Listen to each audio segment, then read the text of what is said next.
sometimes unexpected success is not that indistinguishable from malicious traffic. So I'm going to talk a bit about a couple of things that sort of address both of those sides as well, and hopefully we'll all be able to take away something quite useful.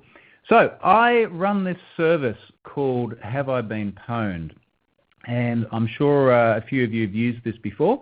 It's a data breach aggregation service, and what that means is that when websites get hacked and data gets spread around the internet, I go and grab a copy of that and I aggregate it and I make it searchable so people can figure out where they've been exposed. And at present there's about 2.6 billion accounts that sit in this system.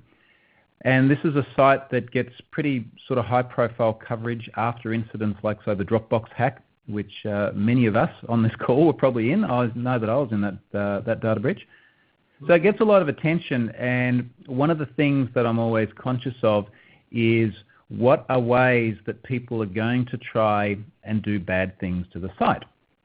And inevitably, as I said before, sometimes it's just lots of people doing good things to the site, using it organically, which I'm very happy about.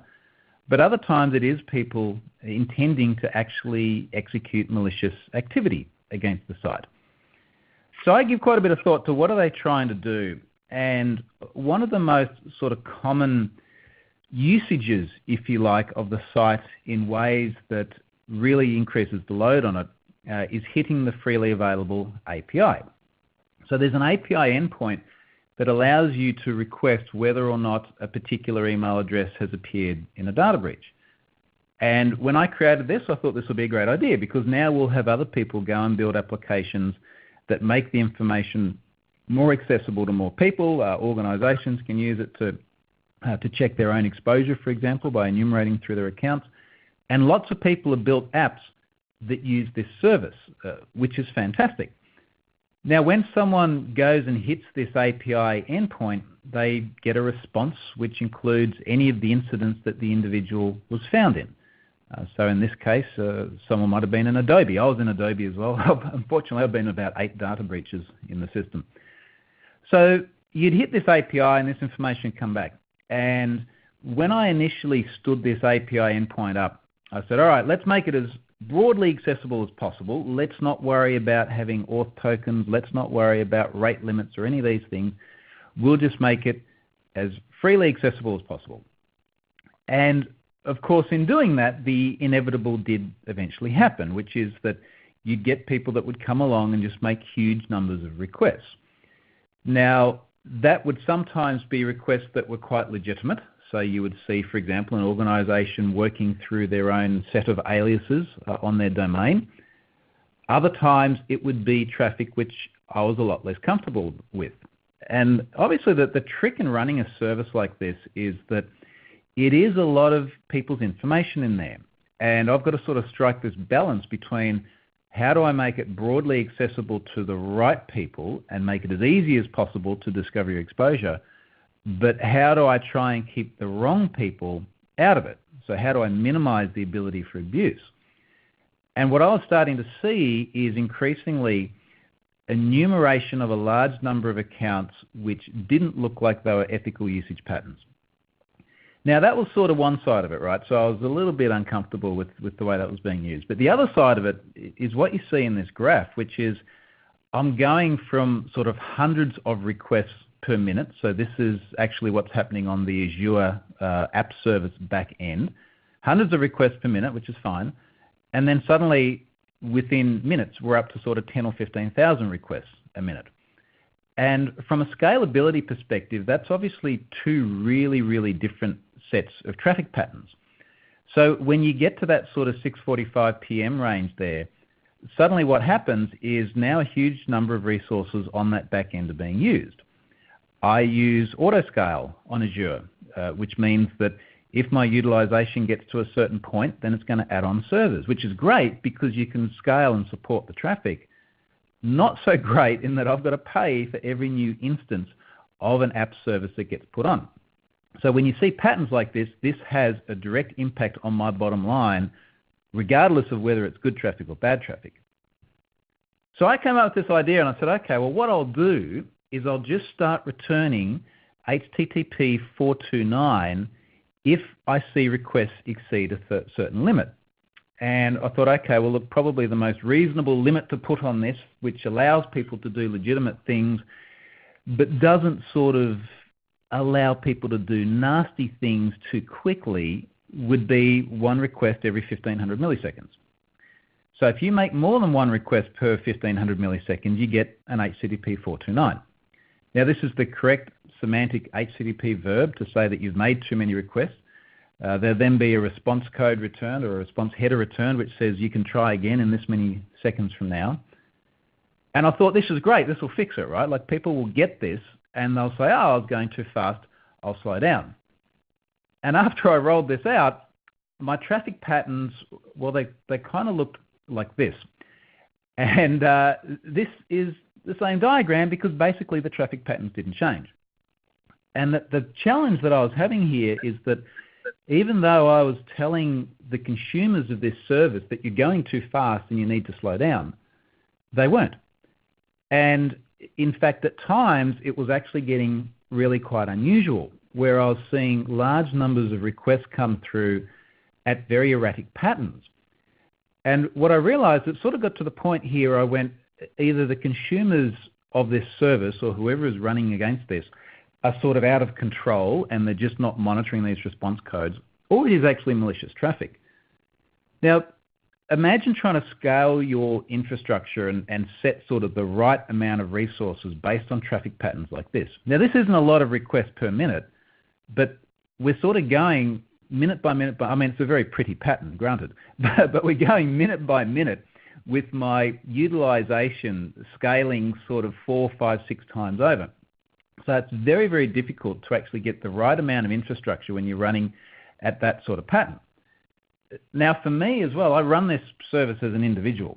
I could easily solve this problem just by throwing more infrastructure at the back end and paying for it.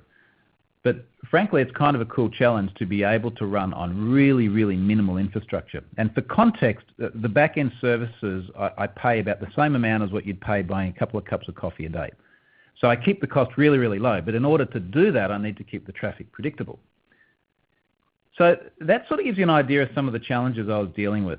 And one of the things that I started to see pop up, particularly after the rate limit, I think I probably upset some people because I did start to see very large volumes of traffic which were clearly of a malicious purpose. They were there to try and knock me offline. It was attempted DDoS.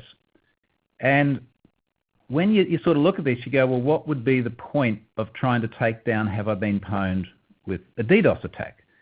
You know, I mean, it's not that I'm charging people money to come and use the service. I don't have any ads on there. It doesn't particularly hurt me in that regard. But I think one of the interesting things about DDoS is when we look at industry precedents and we look at why attackers are mounting DDoS attacks.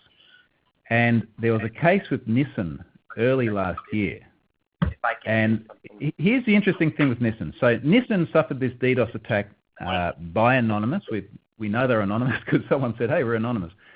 And they suffered this attack, and the entire rationale as to why Anonymous was trying to take down Nissan was because Nissan is based in Japan, and Japan still does whaling. And that was the entire context of why Nissan was free game. And I thought I'd show this just to sort of illustrate the point about really not needing a good reason many times for attackers to try and knock you offline. So hopefully that sets a little bit of context as to some of the challenges I was dealing with. And it kind of now leads us into this space where I can talk about some of the defensive mechanisms that I use to handle not just malicious traffic, but legitimate traffic of very high unexpected volumes, which, as Tim said, also has the ability to take you down. So I'm going to talk about layering defenses here, and really this is sort of a solid security principle at the best of times. Anyway, let's have multiple layers of defense such that if one thing goes wrong, then the other thing's there to help you. And one of the best things you can do in terms of handling large volumes of traffic is to use a caching engine. Now, one of the neat things about being able to route traffic through Cloudflare is that those 107, I think it is now, edge nodes around the world can sit there and serve traffic from the edge as opposed to routing it through to the origin. So what that means is that when I look at my traffic now, I will see patterns like the one in the graph, which should be coming up in just a moment. Now, this is kind of cool. Let's have a look at what's going on here. So all of the items in blue are traffic requests which are served from the origin. So they've actually hit my server. I have had to have the scale and the infrastructure and everything on the Azure end to serve those requests. Everything that's in orange has been served from Cloudflare's edge node. Now, this is really cool because that's 99% of traffic in this graph. So this is 87 million requests in a day. And more, actually, than 99% of them haven't even hit my server. They've come from Cloudflare. Now, there's another sort of interesting observation here. When I was implementing Cloudflare, and I implemented it on Have I Been Pwned after I was getting large volumes of malicious traffic, one of the malicious request patterns I saw was that attackers using a botnet with a very large number of predominantly Eastern European IP addresses we're just making GET requests to the home page, which is kind of a bit of a pointless DDoS because it's a very fast resource. I was able to serve most of that traffic fairly easily until requests got extremely large. But I was looking at this and going, well, you know, I should use a firewall rule or something. I should try and block these guys. And then I went, well, if you want to make requests to the home page, I'll give you responses. So the home page and a number of other static resources on the site is now permacached. So you can make as many requests as you like, as fast as you want to the home page. I don't care if you make 1 billion of them a day, you'll get it from Cloudflare's edge node. You'll get legitimate responses. It won't hit my origin. And that's why my traffic looks like this. So using cache is a really, really powerful option. And again, think back to those sort of inadvertent, legitimate DDoS style behaviors where you've just become unexpectedly wildly successful, which is a really good thing, by the way. Using cache to serve that traffic allows your underlying resources to stretch so much further than if you had to serve every single request from the origin. So that was cache, and cache works really well. Now, one of the other things that I started to do with Cloudflare is to more actively use the firewall.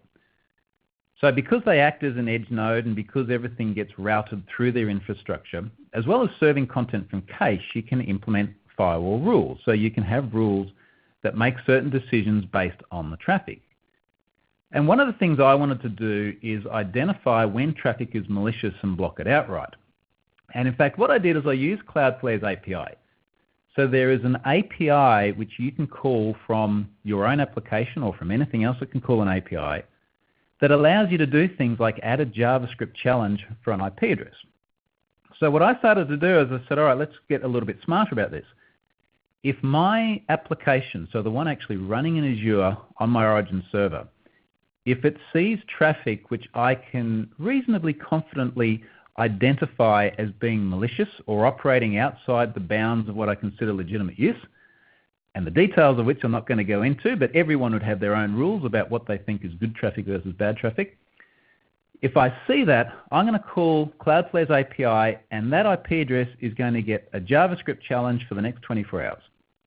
And what that means is that if someone's API is hammering away, or someone has a script or a bot that's hammering away on my servers, and it triggers this, they're going to start getting responses from Cloudflare's edge, and it's not going to go through to my origin.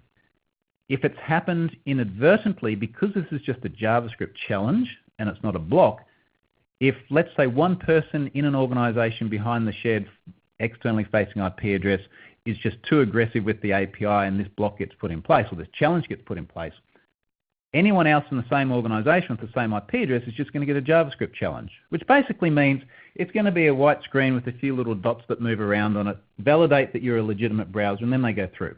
So it's a sort of a low friction model. I could just block the traffic as well, but I felt that this was sort of the best balance of security and usability. Now this was great because once this was in place, what I was seeing then is that attempts to maliciously or aggressively or unethically used the API meant that my traffic pattern started to look more like this. Now this is fine because again we're seeing that there's a very, very small amount of uncached traffic going through the origin, and you can see that that's a pretty flat line, which is good. And really this is a lot of what I'm after. How do I sort of level out this traffic and take out the crazy peaks? The orange dots here we're seeing is cached. That also refers to anything that's served from the edge node, which could be the JavaScript challenge. And obviously in this case we're seeing hundreds of thousands of requests in these small blocks of time here, which are actually coming from the edge. So this is great, and it looks really, really good up until about 8:30. And then the other side of the graph actually shows something that's a little bit unusual. And what you'll see here is that there's a little bit of a peak in my uncached traffic, which pops up on the right side. And this was kind of curious, and I wanted to figure out what was going on because this model was looking pretty good. So why is it that I'm suddenly getting this peak of traffic? And one of the first things I'll do when I see behavior like this is I'll say, okay, well, is this, first of all, legitimate traffic? Because if it's legitimate traffic, people with web browsers, I'm kind of okay with this. So I went and had a look at Google Analytics, which is a pretty good representation of how many people are actually on the site at the time. So I used the sort of real-time view there, and it was linear. There was no peak, which means that it's not legitimate browsers. I ended up pulling the logs for this. So I downloaded my Cloudflare logs, had a look at what was going on, and I found that there was actually a large amount of traffic directed at a resource. And what that was meaning is that when I looked at my origin server, this is what my origin server was doing. Now this graph is from New Relic, so I use New Relic really extensively on that origin to have a look at things like everything from memory to CPU utilization to errors to the actual throughput hitting the origin. And it's actually really interesting to see these two graphs together because the larger one in the background is Cloudflare, which is showing everything going to that host name and hitting their edge. And then the smaller one in the foreground is New Relic showing this is just what's hitting my origin. And really that one in the foreground is the graph that is directly attached to my wallet. So the cool things here is that everything up until around about 10 a.m. there we're seeing is very flat, even though there's that very large amount of orange cached traffic. But obviously around 10:30 something kind of funky's happened. Now what I ended up discovering here is that this was someone making a large number of requests just to an API endpoint that returned a list of breaches in the system. So when I pulled the logs and I went through this was about half an hour of logs, 142,000 requests. This one IP address, and this is just an AWS externally facing IP, so who knows who it actually is. They'd made over 89,000 requests over that half hour period, which is around about 49 requests a second. And again, it's just this API endpoint. Now this endpoint just returns data from an in-app cache. So it's a really, really lightweight endpoint, but I'd still served almost 89,000 requests from it. And when you look at this, you sort of say, well, this is not actually a legitimate usage pattern. Now I didn't have any in-app rate limiting on here. So I showed you the HTTP 429 before. That's what happens when you hit the API endpoint that returns breached accounts. This one just returns a list of breaches in the system. So it returns a list of 208 records at the moment. So I didn't need to rate limit that. I didn't think I needed to rate limit that. Certainly it didn't rate limit it in the app because it's not doing anything that's ripe for abuse and it's really got no overhead on the system. However, this wasn't right. So I had to do something about this. And this kind of brings us through now to the next point, and indeed a lot of the crux of this presentation, which is around rate limiting via Cloudflare. And I do want to be really clear about these differences too. So again, the 429 response I showed before, that's me building that into the app. So in my application code, I am saying if you're requesting more than once every 1500 milliseconds, then return 429. And as I showed earlier on, after I implemented that, I still had large volumes of requests to that API endpoint because even though I'm returning 429, people just kept hammering away at it, and I still had to process those requests. As we now move into this next section, we're going to talk about rate limiting within Cloudflare, so at the edge, because if we can rate limit at the edge, then those requests don't hit my origin. I don't need to serve them. I don't need to scale just to return responses saying you're making too many requests. So here's what happens within the rate limiting UI within Cloudflare now. And we'll walk through these bit by bit. So first of all, you go through and you configure a rule name. So you give it some sort of logical name. This one is pretty self-explanatory. I think that large volumes of traffic to the site are probably not something that I really want in a non-legitimate way. So that's the name of my rule. Now, when we go through and configure it, we're going to talk about how we're going to match traffic to this rule. Now, this is pretty easy. If you make either secure or insecure requests to any resource anywhere on the site, this is the rule that's going to apply. I could filter this down to an individual resource, and I'm going to show you an example of that in just a moment as well. But at the moment, this is sort of like a blanket rule. So it's saying, hey, look, one IP address probably shouldn't be able to make too many requests over a small period of time anywhere in the site. So the next thing here, and this is really the crux of it, is to define what are the rules that we want to apply to the actual limit, and in this case, to the IP address. And this is important to note. So this rule does apply to the IP. So if you've got multiple people behind the one outgoing gateway with the one outgoing IP address, they're all going to come under this one rule. So there's a little bit of care that needs to be taken here to get the rule right. Now, for example, in this case, I've said, look, you shouldn't be able to have more than 2,000 requests in a 1 minute period. So if we think back to that previous screen where I showed the API endpoint returning data breaches and a very, very large number of requests there, that was 49 requests a second, which is just under 3,000 requests a minute. So that would trigger this rule. And what would happen here is that Cloudflare would say, look, you're making more than 2,000 requests for 1 minute. We're then going to apply this particular rule. And what this is doing is it's saying, look, let's actually block that traffic for a day. And it is a block. This is not a JavaScript challenge. So you're not going to be able to go in and make any more requests for 1 day. You can make that a shorter period. You can make it an hour, for example. This is just an example. Now, I won't drill into them here, but within advanced criteria, we can do things like choose which HTTP methods to apply it to, if we apply it to specific origin responses. And then within the advanced response, we can go through and say, well, look, let's, for example, return a custom message. So rather than return Cloudflare's generic page, I could return a page saying whatever it is I want it to say. We could also simulate and not actually block it. So one of the things that I'd suggest here, if you're going to use rate limiting, it's not a bad idea to sort of put it in place and put it into simulate mode, check your logs and go, okay, what's actually being blocked? Are we blocking legitimate users or are we just blocking nasty stuff? So this is really pretty much it for creating a rate limiting rule, which is good. It's simple and it's pretty easy to set up in order to protect the entire site, which is this sort of wildcard here on the URL.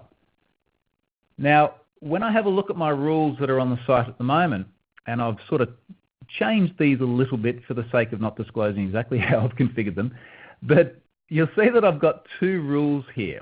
And we've got the one I just showed you, which is the one on the bottom. There's also one on the top as well, and the one on the top is actually protecting a discrete URI.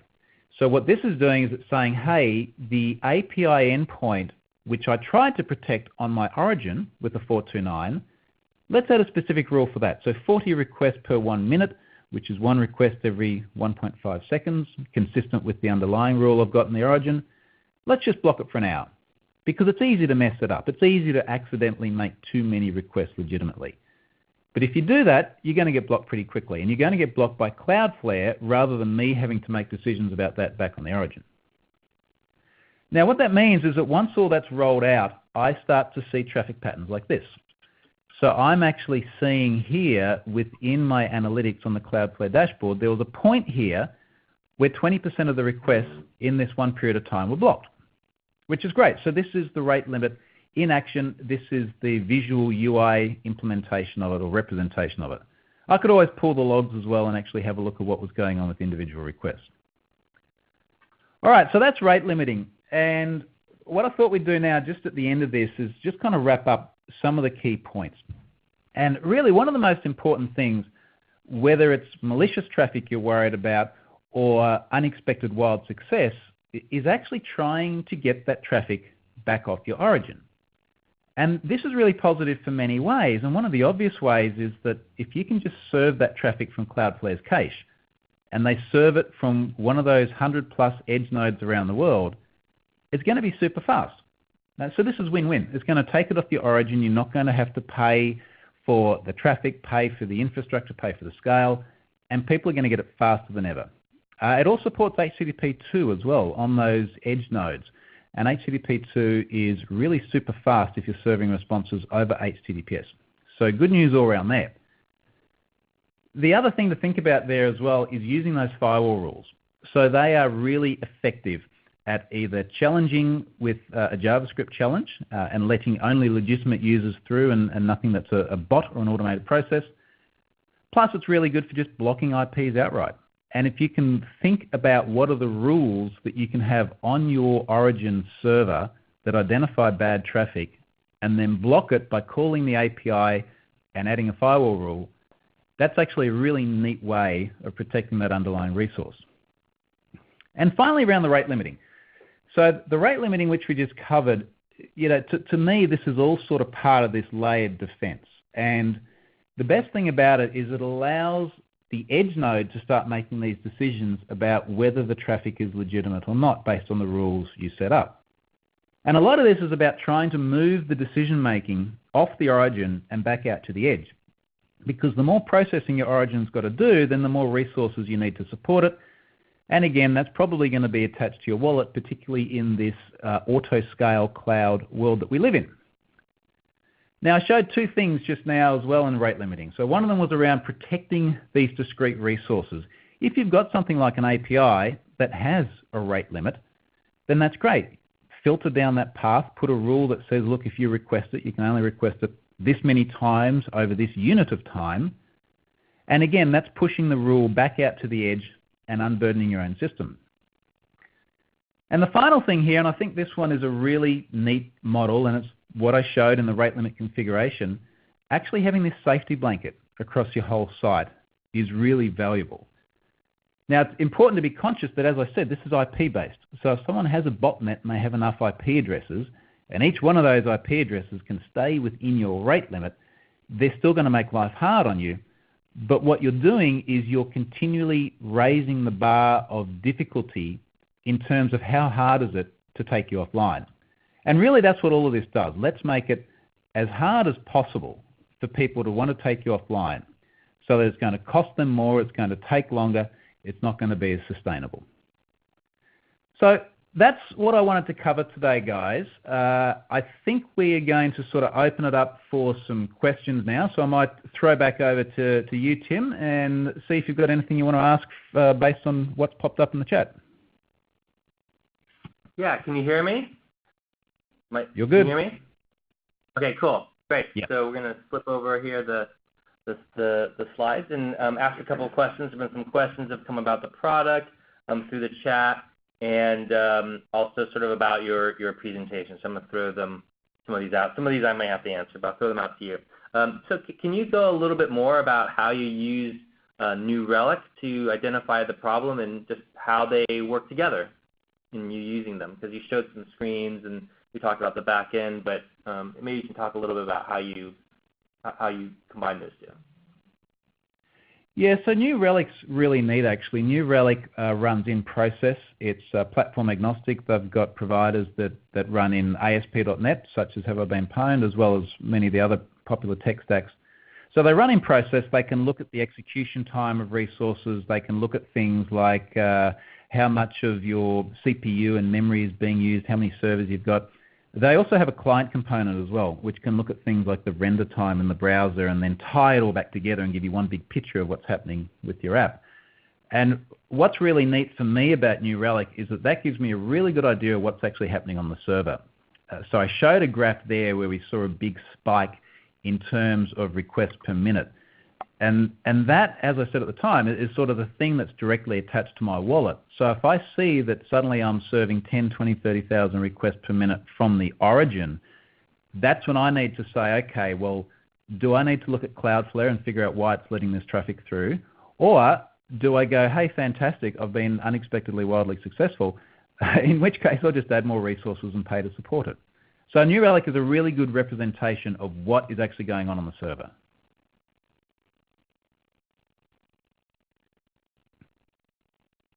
So, okay. So this was actually a question that came up around how you configured caching with Page Rules. It's not specific, but I did want to ask one of the questions that came up. Someone was asking, how did you use Page Rules to cache the stuff that you were using? So within Page Rules, and I'm going to look at another screen here so I actually get my verbiage correct. But within Page Rules, there is a configuration where you can say, cache everything. So I'll give you a good example. I use Cloudflare on my blog at troyhunt.com, and I'm looking at a page rule for that, which just says there's a pattern matching here, which is troyhunt.com/star, cache level, cache everything. And then, of course, you've got to have the appropriate cache response headers from your origin as well, but that will cause everything to be cached for whatever the time limit is you've set on the resource. If you give it a quick Google, Cloudflare page rule cache everything, you'll find examples of that. All right, cool. What would you say? I don't know if you had gone into it. Was the difference in your wallet? You mentioned how your wallet gets impacted when things go back to your origin. The delta between these types of things that you had to take off your origin and that you were able to do after rate limiting and before. Can you sort of share what that economic impact was? So it all boils down to how nasty are people trying to be at any one given time. Because I think what you're asking is how much does it cost me when people just get a bit out of control? So, I mean, as a general rule of thumb, my medium instance of an app service is around about $150 a month. When things went bad, I would need to run up to 10 of them, which is $1,500 a month. When they went really bad, I would scale that up to a large instance, which is double that again, which is a few $1,000s a month. Now, you're paying for that particular resource by the minute, so it's not like someone went bad and it cost me $3,000. It's if I had to run that continuously, having to sort of fend off that traffic, that could cost me $3,000 a month alone. I pay for outbound traffic on Azure. Azure, like many providers, does have some traffic costs. Again, it's a question of volumes. It's fine when it's low amounts. And incidentally, when I serve stuff from Cache, I obviously don't pay the Azure egress traffic cost because it's come from Cloudflare, not Azure. But there's obviously a cost with bandwidth. Then there's a cost with the number of requests that are made to the underlying table storage construct. So they actually bill you based on the number of hundreds of thousands of requests that you make. So there's lots of different aspects of the service which have a direct link to your wallet. And when someone comes along with enough malicious traffic, that can potentially increase dozens, if not hundreds of times over until it abates. So there were certainly times where I ended up paying, particularly over small units of time, dozens and dozens of times over what I should have been. All right, cool. That's awesome. Let's see here. Some questions here. Can the rate limit response message be sent back in JSON rather than HTML? So yes, the answer is yes. That's probably. I'll hit a couple of things that I can plow through real quickly, and then we'll come back to stuff for Troy here. Let's see here. This is a good question. So, is there a way to see where my account needs rate limiting before turning it on, or so I can estimate billing? So I think that Troy's discussion about using, and maybe he can add some coloring, but I thought your answer was just spot on for using New Relic to help see, hey, there's origin that were things that were too high or things that you needed to examine. And you talked about how you looked at the logs. Was a good way for you to tell in the early part of your presentation, hey, these look like things that I want to start blocking. But there's also a way to turn it on. Another question was asking, is there a way to simulate it? So there is a setting for, I believe, Pro and higher, where you can put it on simulate mode. So it'll actually show you what would get rate limited. And I think we might have even done that, Troy, when we were getting you guys started in the beginning. Put it on simulate mode, see what will get blocked, and then when you're like comfortable, hey, I'm not blocking legitimate traffic, go ahead and put it in active mode. Let's see here. This is something which it would be great to get your take on, and then I can share my thoughts. So one question was sort of, what's the best practice in terms of this time? And I think you did some good analysis, and that's probably the way I would recommend it, is we allow X number of requests per second or per minute as your threshold, and that's probably half art and half science. The science part is I would baseline, so if within Cloudflare, you can see the number of requests that come over a 24-hour period or a 6-hour period, and you can kind of figure out what's your baseline and say, okay, something much bigger than that, I would pick 4 times as much, is probably bad. Troy, maybe you can share how you got to the number that you used. Yeah, so I think the art and science comment is probably pretty fair. The challenge is that traffic is really non-linear, and even for a legitimate user, when you look at traffic behaviors, like you go to a website and your browser requests the page, and then it requests all the other things on the page, and then you sit there and read it for a couple of minutes and absolutely nothing happens, and then you make another request but some stuff is cached. It's really erratic behavior. Now, if I had taken that abusive IP address and said 49 requests a second is too much, if you make more than 49 requests in a second, I'm going to ban you, I'd have serious problems, because I have got on one of my pages, there's a page of pwned sites, so who has had a data breach. It's got 208 logos on it. So if you went to that page and your browser was able to request those assets fast enough, and they're all coming down over HTTP 2, so they can come over a binary stream, you could feasibly, legitimately just load one page and exceed a 49 requests per second rate limit. So by aggregating it out over the period of a minute and just going, okay, what is the sweet spot here for a minute, you're sort of, I guess, easing out those peaks and troughs of traffic behavior. Now, what I'd say with this is probably start a little bit liberal, see how it's going, monitor your logs, see what's going through there, and particularly if you're finding there's still abuse, and this is why things like having New Relic and being able to see the traffic at your origin is important. If you can see there's still abuse, you can always tighten it up a little bit.